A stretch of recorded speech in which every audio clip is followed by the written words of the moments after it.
मराठा आंदोलकांवर गुन्हे दाखल, मुंबईच्या 2 पोलीस स्थानकात आंदोलकांवर गुन्हे। मनोज जरांगे यांच्या विरोधात मराठा समाजातून तीव्र प्रतिक्रिया, मुंबईतील आंदोलन अपयशी ठरल्याची मराठा नेत्यांची टिप्पणी। ईद ए मिलादच्या दिवशी सुट्टी द्या, काँग्रेस नेत्याची राज्य सरकारकडे मागणी। मुंबईत उपचार घेण्यास जरांगेंचा नकार, जरांगेंवर पुढील उपचार संभाजीनगरमधील रुग्णालयात। मनोज जरांगेंनी अखेर 5व्या दिवशी उपोषण सोडलं, GR स्वीकारल्यानंतर विखे पाटलांच्या हस्ते घेतलं लिंबू पाणी। आझाद मैदानातील आंदोलन आटोपताच मीम्सचा महापूर, महाविकास आघाडीच्या नेत्यांवर शेलकी टीका। गॅझेट लागू करून होणार काय, ओबीसी नेत्यांचा थेट सवाल। राजकारणात टीका सहन करावी लागते, टीका झाली पण मी विचलित झालो नाही, मराठा आरक्षणाच्या GR नंतर मुख्यमंत्र्यांची प्रतिक्रिया। रशियाचे तेल झाले आणखी स्वस्त, रशियाचे तेल बॅरल मागे सुमारे $4 कमी होणार, अमेरिकन आयात शुल्काच्या संकटात भारतासाठी नवी संधी। ओबीसींनी आंदोलन करू नये अशी विनंती, मुख्यमंत्री देवेंद्र फडणवीसांचं आवाहन।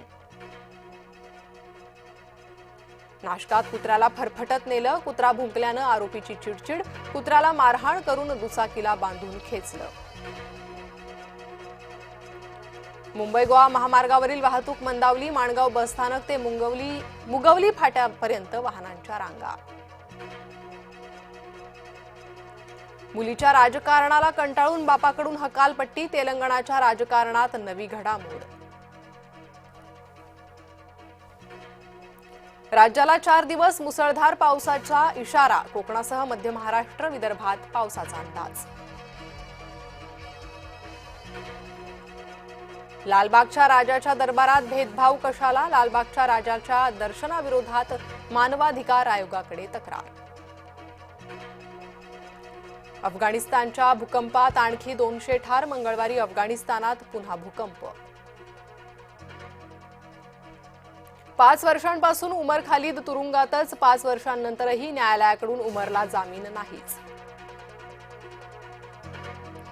यमुनेचा जलस्तर वाढल्यानं दिल्लीत घुसलं पाणी, लोक गळ्यापर्यंतच्या पाण्यात बुडाले, दिल्ली यमुनेकाठच्या घराच्या छताला लागलं पाणी। सोलापुरात प्रशिक्षणार्थी पोलिसांना विषबाधा, विषबाधेमुळे 170 जणांची तब्येत बिघडली।